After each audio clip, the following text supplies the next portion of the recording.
Morning sa lahat, whoever you are, wherever you are in the Philippines, Sigma Upsilon, Upsilon Lambda, members of fraternity and sorority. Guys, if you are following the video, we've reached to 2015.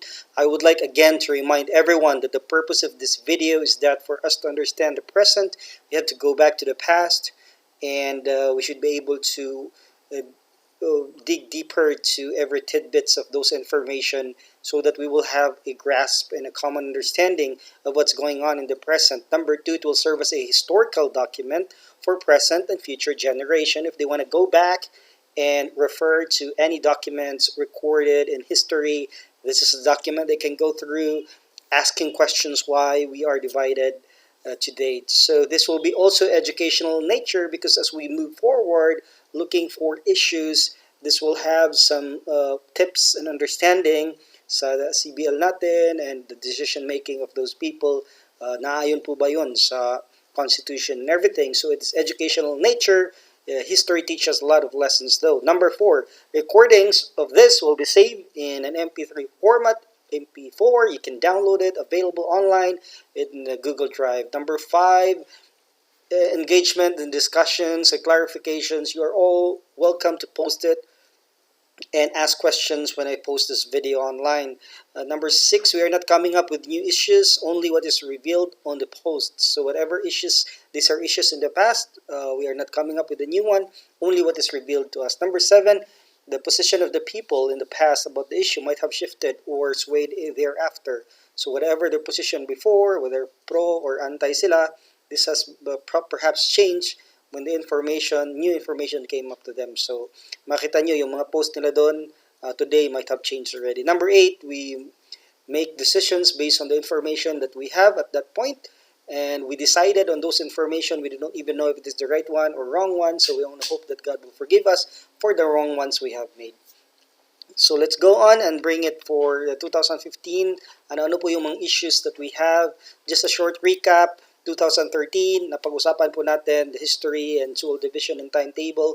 Nakita niyo po dyan the 2013, if you look at the video and pause it, you will see that from the candidacy of SMP to winning the election, announcing the Himamat in 2014 in Jensen, consultative meeting in 2015, and 13 Concon in Davao City as he announced it. Nakita din natin how SMP filed a complaint to Eric Sion. Nakita din natin about the SUULLoveAffair, complaint to the DSM for Mindanao. He passed that responsibility for them to investigate. Nakita din natin lahat sinabi ni Pete that he will not honor any transaction during his term. Ano man yung naagrihan with SMP, which he's not aware of, he said. Nakita natin, andun po yung earthquake sa Bohol. No? 2014, nakita din natin it happened yung first National Annual Convention sa General Santos City. Nakita din po natin yung convention recap that can be downloaded online. Napaganda yung transparency ng motto ng administration ni Pete. Makita mo doon lahat ng financial records. It's all recorded. You can download it online. And the first glance of SM Pete versus DonDonGomez, it was regarding the SUUL ID episode. We don't know what really happened, but except what's only revealed in the post that there was a commotion going on. It's between the North American chapter and Canada chapter. Sila lang po nakakaalam doon, but it was regarding the SUUL ID episode. So we don't know. It ended up DonDonGomez apologizing online, apologizing for what the commotion happened. Nakita po din natin yung executive power na binigay kay SMP. First time in the history of SUUL that the SM has been given an executive power. For what reason, we don't know. It's also not defined in the Constitution. It's for us. It's for the Constitution. Until now, it's jurisprudence for the Constitution. Hindi natin alam what's going on. So, the response ni Eric Sion was there. Again, 2015, let's move on. This is the summary of 2015. Let's go here. Makita po natin that 2015, 2015 highlights the second National Annual Convention. It happened on May 1 to 3rd, Samal Island. This was previously announced 2013. It was also announced 2014. Makita din natin dito po, nag-change yung hosting venue from Davao to CMU. Nakita din natin yung SM Pete versus Eric Sion related case. Dito po, dinicidan. It happened in 2013. It was again follow up in 2014 with the notice on order and everything. And 2015, finally, it got decided, and wait for the order kung anong decision yon. SMP versus Flor Bondoc to the Concon venue. SMP versus Tyrone Opiso, related po sa mga post which is they find it disrespectful, na lumabas din po yung mga debt na siningilan ng mga utang and all those things. Makita din natin po dito SMP versus Gina Tan related sa case ni Edeline Carion. We will discuss that later on, the specifics of those case. The wife of SMP Melly and Gina Tan related to SK Congress. So may SK Congress na nangyari earlier this year. So it causes some conflict and some issues personally with the group. SMP versus DonDonGomez and Gina Tan regarding the DAPECOL issue of Marlon. And the petition of 8 founders happened also this year at the end of the year. So let's jump right in. January 2015 of this year, makikita po natin ang post ni SMP.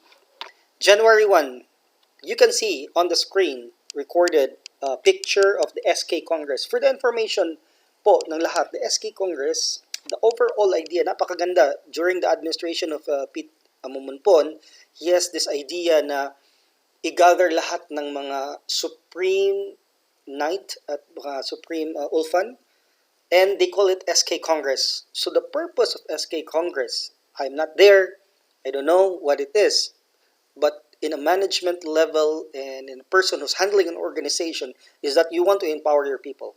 So the purpose of SK Congress is for you to empower your people so that they will be able to make best and better decisions in your absence or in your presence, but to equip them with perhaps, I don't know the agenda, but leadership, skills, updates about the organization, how to run the fraternity, because you know that these are the Supreme Knight in the local chapters all over the Philippines. So the idea of SMP, I guess, is to empower these people. They will have yung understanding that they can make decisions based on the constitution bylaws of Sigma Epsilon Lambda. They will be able to run better the local chapter so that if there are projects from the national level going to the local chapter, it can be executed smoothly without any problem. Ibuboost ding moral ng SK kasi during this time parang talagang nag-boost yung organization through the leadership of Pete Amumunpon. I give him the credit of that for being a good leader. So napakaganda, and the idea of this SK Congress in 2015 started, and it was very nice. So, but, you know, it's an unfortunate turn of events happened. Makita po natin dito, January 21, 2015. So, sinabi ni SMP dito, babasahin ko lang, SK Supreme Knight Congress, not even 10% of the chapters had sent their Supreme Knight or Supreme Ulfan to represent their chapter. So, it was very not beyond, but it was very very low in his expectation. It didn't go beyond his expectation kasi he expected that at least 80-90% or kung hindi man 100% compliance ng mga SK pupunta doon, but at least close to a very nice numbers, around 50-60, I don't know. But again, sabi niya, not even 10% of the chapters had sent their Supreme Knight or Supreme Ulfan to represent their chapter. I don't know what's the reason, budget-wise, financial-wise, we don't know what happened. But this is very less than what he expected, no? It is hard to imagine where did we go wrong. So sabi niya, where did we go wrong? Bakit 10% lang? I can only hope that the invitation was extended to all chapters as per my instruction. So he instructed the National Council's Keeper of the Scroll, si Gina Tan, to extend all the Supreme Knights, Supreme Ulfans, the invitation to the SK Congress so that they can be trained, they can be, be equipped, morally be boosted, they can better govern the local chapters as a Supreme Knight. This is just the beginning, and please mark your calendar for the upcoming 2nd National Annual Convention in Mati, Davao. This is coming May 1 to 3, and more details will follow. So babasahin ko po, sabi niya, The SK Congress was over and certainly it was remarkable and unforgettable experience. Napakaganda po, sabi niya, to meet my brothers and sisters once again and meet new faces as well. Though I cannot remember all their names, but for sure I can vividly remember their financial expressions, the excitement of the meeting them once again, especially those whom I've met for the first time. If you look at the picture, guys, look at that. Napakagandang picture, no? Nasa center si founder Laila Lido and founder Rick Martirez, no? Peace be upon him, and who else is there?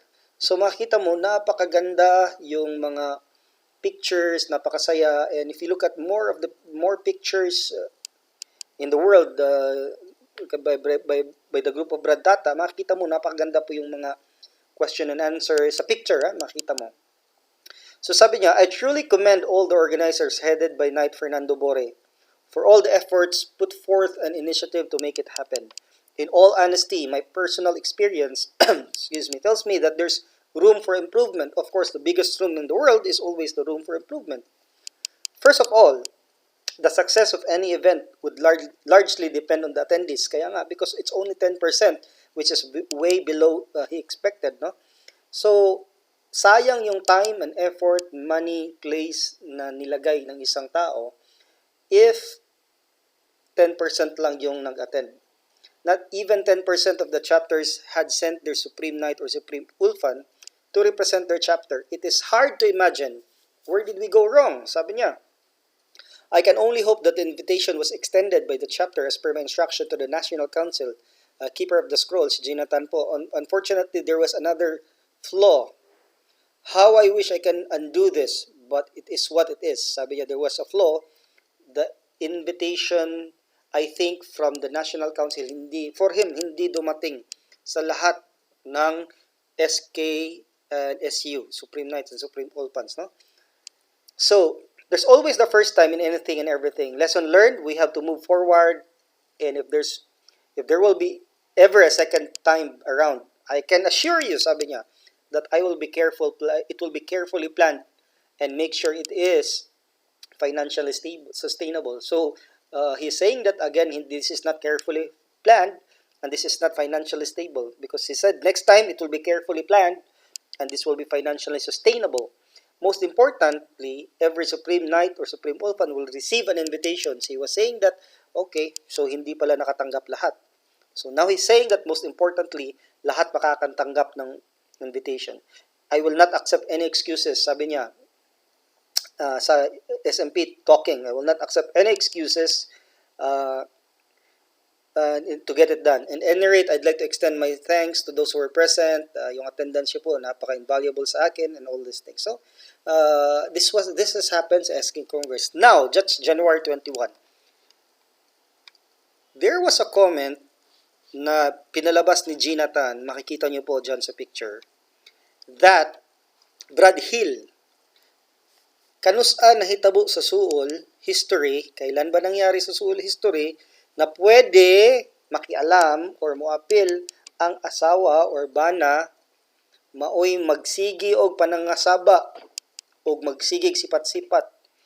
So he was cryptically speaking na kailan po nangyari yung wife or yung husband ng isang SUUL member na nakikialam at hindi lang nakikialam, nangasaba pa daw, mangisaba at saka sigig sipat-sipat, staring you with eyes like this and saying, so something that offended them sa mga members. Sometimes we should know our limitation, no? As wife or husband are only treated as half sis or brad, considering that they are better half of our brother and sis.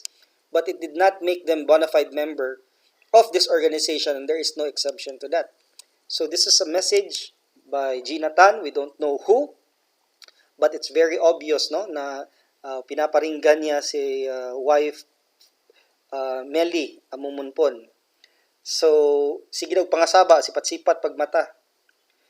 So, there are comments like, you will find Eden Fernandez, Pakibo, you did the right thing, Gina Tan, atong ikalipay ang pagpakita sa kooperasyon sa mga kapika sa atong maigsuon.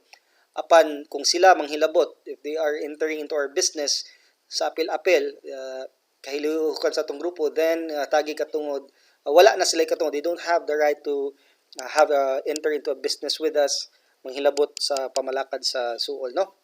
Daghang ni suporta. There are a lot of support group. Sabi, you did the right thing. They have no right. I'm reading on this comment sa right. They have no right to do it. Gina Tan, kinsa man ni nga kinsa man ni nga inganong unta and sacrifice para sa himo sa ato member sa suol. I understand what you felt. Fred Alag, yes, Fred is saying also a different way, different ang position of Fred. Sabi niya, you guys invited or asked help to a non-suol member to speak for SK Congress. So he happened to be a speaker as well, no? For the good of our group, I think there is no difference if the wife or husband or our member will also speak. As long as it is for the good of the group, then go ahead. So Gina Tan, depende sa ilang participation, Brad, kung maayo ba ka or dili. Pero kani ay i-question pa ko ngano nga nagpartner ni Brad Dondongomez pagtabang nila Brad Marlon para sa ilang application for. Remember in 2014 we've discussed about the conflict of Dondongomez and SMP regarding the Suul ID episode. Again, in 2014, Gina Tan partnered with NCGotoMeeting to help Marlon and Eric sa DAPECOL write a letter, executive clemency o pagpapababa ng sentensya, and it was Dondongomez who assist them. So sabi ni Gina Tan, depende sa ilang participation. Sabi niya, Gombos, maayo ba ka ha? Is it right nga i-question that they are going to question me? Gina Tan speaking. Why nga nakipag-partner? So Gina Tan was being questioned. She's questioned why he partnered with Dondongomez asking for help regarding Marlon clemency, executive clemency. Although it was a separate issue, but Gina Tan take that personally, no? To tell you frankly, Brad, whatever happened between Brad Dondon and Brad Pitt, wala daw siya ilabot. Frankly, I don't know what happened sa Suul episode ninyo diha, ID episode. But for me, para sa iya, it was just the right thing to do to ask Brad Dondongomez instead of Pitt Amunpon for this. Some of the comments saying, good AM, Suul, bona fide members, non-members of Suul, kick them out like a dog during formal discussion. So sinabi niya, good AM, Suul, bona fide members, non-member of Suul, kick them out like a dog during formal discussion because they are not patikan simple. The same with my wife. Makauban gani ko sa grupo, siyagit dayon, banghagan dayon ko, wala ko'y mahimo, asawa man. Diha lang musukol akong asawa, kulatahon man nako. So, Isidro Camba, sabi niya, Sis Gina, nakahilak ko sa imong ginabati partiron atong orgs. Insakto baka ni Zay, usahay lagi sobra rapod atong treatment sa mga non-bona fide member apan sa anong pag-meeting, bisan siguro secondary level makasabot, blah, blah, all these things. So, appeal ang executive meeting. So, this causes a conflict. And if you look at, again, I'm reading the statement of Meli Amumunpon, no? Responding to Gina Tan's comment. Sis, Gina Tan, Meli Amumunpon saying, I appreciate your candidness about your recent post that wife or husband should not be allowed to participate in the discussion of SK Congress. I get it, sabi ni Sis Smelly. If this was the case, this should have been spelled out when Brad Bore stood up and provided the rules. I am an easy person. If my presence or participation is not permitted, I would have excused myself, sabi ni Sis Smelly. I am a professional person. If you feel I cannot attend your function, just say so. Why did you not make your case when I started asking question? Bakit ngayon lang? Your statement rubbed me the wrong way. Why didn't you just say it? That the wife of SM should not be allowed. Kasi sinabi ni Gina Tan, allowed ba yung mga ano? But sabi niya dito, direct to the point, don't beat around the bush. Your statement rubbed me the wrong way. Why don't you just say it that the wife of SM should not be allowed to participate in the discussion? Direct to the point. It should not be allowed. So this is Meli speaking, no? So sinabi niya, so it will be known. So you are saying that I should not have even raised a question to the speakers you invited who are non-members of Suul. Explain to me what is the different and why. So sabi niya, as non-member, I should not be allowed to raise questions or ask, to the speaker. So I need some answer in addition. I need some answer. In addition, you still did not answer my question. If you know what prompted Brad Marlon to make that statement, that I hope that SM will not do anything. Tapos di ko alam because it was like deleted. So anything to jeopardize his application for clemency, he designated you and William Gomez to facilitate the process. I'm sure you are aware of Gomez and my husband's fallout, as this was unlisted all over the world. So he was affirming that there was again a fallout or some issues happened between Don Gomez and Brad Pitt earlier. I am not upset about you being direct. I am a grown-up woman and I can handle this. Thank you, Sis Smelly. Thank you, Sis Smelly. Signed. Nag-reply na naman si Gina Tan ngayon. Sabi niya, I posted this message because I want to answer all her unanswered questions during our SK Congress. My answer, number 1, it was Sis Rosel Aguilar who read the House rules. So it is not Gina Tan. So Melly is asking sa House rules, bakit hindi mo flinag? Sabi niya, hindi ako nagbasa eh. Si Rosel Aguilar. Number 2, it was not stated in our CBL that the wife and husband or knights, ang husband or wife ng knight and orphans are allowed to participate in all the discussion of SUUL. So it is not stated there. But as wife and husband, sabi niya, hindi ko masasabi because it's not stated there. But yung point ni Gina Tan is, but as wife and husband, you are allowed only to listen or observe to all wife and husband nga gusto mo appeal sa issue sa SUUL. Hala, pabunal usa mo para mahimo mo bona fide member of this organization. He was saying that although it's not stated there na hindi pwedeng mag-participate ang wife, but again, as a wife and husband, you are allowed only to listen and to observe sa mga discussion. So kung gusto mo, magpabunal mo otro para mag-bonafide member mo. This was Gina Tan speaking. Number 3, it is very self-explanatory regarding my invited speaker to talk because they are our speakers and they have assigned a topic to discuss. So they are, although they are not members, but they are the speakers and they have answered. So it's very self-explanatory. Number 4, it was very clear in all my announcement before the SK Congress, all knights and orphans, and I did not include husbands and wife and knights and orphans. So, sabi niya, all knights and orphans. So, this is the Gina Tan speaking. Number 5, regarding the dispute between Brad Pitt and Brad Dondon, I have nothing to do with it. It caused my concern is only, because my concern is only focused on Brad Marlon and Erwin's application for executive clemency. So, parang nadamay si Gina Tan for asking help kay Brad Dondon-Gomez about the executive clemency of Marlon and Brad Marlon but para sa kanya whatever rift and issues between Pete and Don Gomez, wala ako doon, out ako doon. Number 6, being wife of our Supreme Minister SUUL did not give you the right to question about my personal letter addressed to Secretary Joel Villanueva of TESDA. It is my personal letter and I did not use the name of SUUL in sending it. Signed that letter as a team trabajo volunteer of TESDA and did not keep her of the scroll. So I don't know what's that, but there was a letter sent by Gina Tan to TESDA, Joel Villanueva, and I think Mrs. Smelly is questioning this about it. Number 7, you asked me what prompted Brad Marlon and Erwin to request Brad Dondon and to me to help them for their application for executive clemency because they feel our willingness. So what prompted Brad Marlon to ask Gina Tan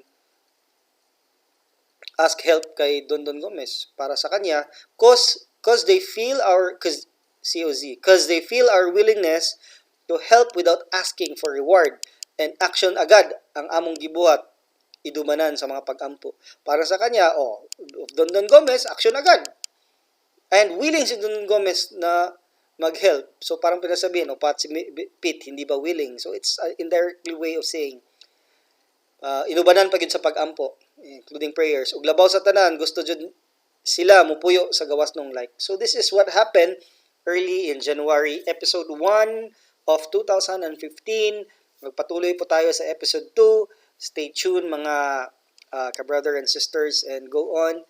Continue listening to the video so we continue to discuss the topic. In March 2015, makikita po natin the decision that was made for Eric Sayan. So, I'll stop the video and listen to the next video as we move forward. Thank you so much.